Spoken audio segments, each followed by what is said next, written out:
五大湖区和阿巴拉契亚山脉南部持续受到强降雪影响，约500万人处于冬季天气警报之下，预计降雪将持续到本周。一场冬季风暴周日席卷了北部各州，为北部平原和五大湖带来恶劣天气。其中，纽约上周部分地区的降雪量已达到近5英尺，相当于超过58英寸，而宾州伊利市的降雪量至少达到30英寸。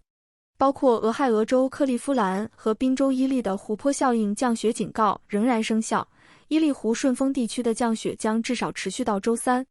在其他地方，密西根半岛和纽约州雪城都发布了冬季风暴警报和咨询。国家气象局表示，受影响地区于周一的降雪量每小时达到1至2英寸，降雪导致能见度降低，并造成潜在危险。在平原部分地区，至俄亥俄河谷和大西洋中部的气温也将比平均值低10至15度。